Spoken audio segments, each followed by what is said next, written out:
What's up, everybody? Welcome back to another review. Today we'll be reviewing the WWE Elite Goldberg figure. And I really like that I finally get to add a Goldberg to my collection. So let's get into this review and see how good he really is. So let us see how tall Goldberg is. And he stands right at 7 inches, I believe, to the tip of his head. He stands right at 7 inches. So, sorry for that. So, let's get into his accessories. Can I say it? Maybe not. So Goldberg is kind of limited in accessories, but he does come with the Universal the WWE Universal Championship, which does look mighty fine. I like the golds that they use for the championships. This is my 4th championship now that I get to add to the collection, which is wonderful. I really like the gold and the shininess overall, and yeah, I just really love how they do the gold right there, and then there's the back. Kind of ruins the aesthetic, but you know. This one got a little bit bent, which is very expected with the Elite figures, because I got a Drew McIntyre, which had a mangled up hole. It's hard to hook. But this one's, you know, fairly easy to hook, you know. Then you got it, and then it looks great with it like that. Again, it's a little bit, and this was a little bit hung up on the plastic of the package, but yeah, very cool. And then he comes with 2 choke slammy hands, you know, or you know how Goldberg does that when he yells. I think it would have been cool to get a yelling head to go along with this figure, but you know, that's just me. Hopefully we'll get that in the upcoming Ultimate, but let's get into the look of the figure. So we're going to start off on a little bit of a negative note, which is that if you can see, the eyes on this head sculpt are not aligned 100%, but you know, that's the only gripe. At least they're not like on the other side of his face, you know, which is good. But I think the likeness of Goldberg is there. And, you know, like, you look at it and then you can definitely know that it's Goldberg. I like the paint that they used for the whiskers. They kind of mixed in skin tone with that. And I like that to make it kind of look like his actual goatee. And then, you know, a little fur right there to add to make sure that, like, to make it look like he hadn't shaved in a little bit. Moving down to the chest, I really think it's really cool that they add the chest hair, because it just adds a little bit more of the actual person into the figure. I think all the musculature sculpt is right. There's his tattoo right there. Really like the, you know, when you see this figure, it's built like Goldberg, and then he has a little tattoo on his bicep right there, which I also like. I think that's of a skull, if I'm saying that correctly, a skull of some sort. But yeah, I never knew he had that tattoo, but very cool. Moving down to the trunks. Now my trunks have a little bit of a shiny something right there. I'm not sure if that's supposed to be there or not. It kind of looks like it's supposed to be there, but at the same time it don't look like it's supposed to be there. But it looks good. It's fine either way. That's just mine. And then you got the print on the back of the trunks, which I like. And then moving down to the legs, you got your standard leg bands here, which is, you know, very, you know, there. It's been on almost every figure, I think. Almost every figure I have, except for the Ultimate Macho Man, which didn't have the knee pads, you know. And I like the thigh muscles too.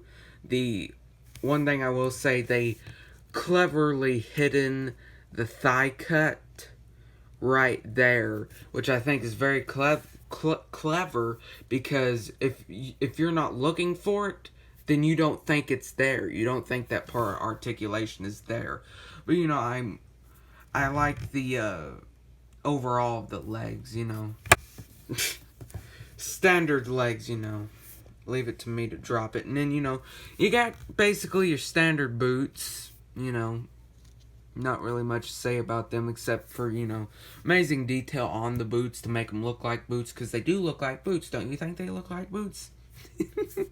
So this figure can look up about that far. Yeah, he can look up about that far only, and he can't really look down, but that's as far as his head will go. And then it can swivel some, and then it has some okay tilt, you know. Moving down to the arms, they go all the way around. They go up to there, and then bicep swivel, and then I think he's on a single joint there, which only gets him about there. You know, with that armband, it kind of hinders articulation. At the same time, the single joints on the elites just don't really do anything to them. And then, you know, hinge in and out, and then a swivel at the hand. And then a torso crunch can only go about right there. Down can go up a little bit farther than you'd think a wrestling figure would go. And then I think he has a little swivel right there. Yeah, he does. He has a swivel at the torso. Going down to the legs, he can kick out about that far. And then he can not really go back because of his butt, but he can kick out that far. I mean, he can put his leg out about like that. You know, he's not going to be part of the Rockettes anytime soon, but still. And then he has the thigh cut and swivel, which you can do right there. He has double jointed knees, which can only get him about right there. That I'm sure that hinders that a little bit, but you know. And then a boot cut and swivel there, which is also cleverly hidden, because you wouldn't know that it was there if you weren't looking for it. And then the feet of the WWE figures has always been something that I'm always confused with, because see that peg in there? You'd think that'd go all the way back like that, but oh well, it does. So his foot can go all the way back like that, and then about that far right there. Be careful of that gap, because I almost pinched the crap out of my finger. But, and you know, these figures have slight rocker, as you can see, because of their weird peg in there, but they can get some range of rocker. So, you know, this is one of the best articulated elites that I have, because the Drew McIntyre I like, but the Drew McIntyre's head is just basically a pull-off of the basic and putting it on an elite. There's no cut right there, so you can't really get any movement at all, but really like these figures. So now I will close out the video.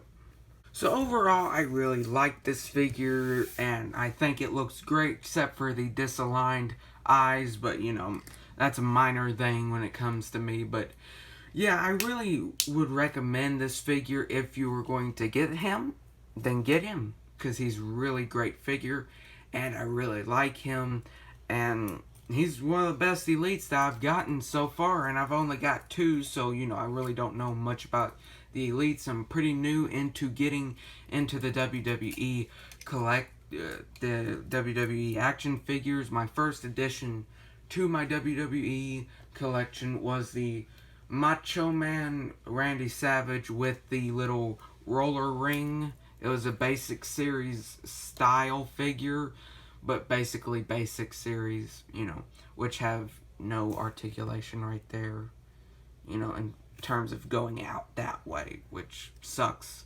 But anyway, I hope you all enjoyed this video, and if you did, it would help out the channel so much if you would press that like button down there. It just takes 2 seconds out of your day. And if you enjoy my content, then please subscribe. I do action figure reviews, soda unboxings, sometimes news videos. That just takes 2 seconds to subscribe to me. And if you want to get notified for when I next make a video, then please hit the notification bell. That also helps out. And that just takes 2 seconds. So, you're just spending 6 seconds down there minus the time you take to write a comment. So, I hope you all have a wonderful day and a blessed day, and I'll see you all in the next review. Bye.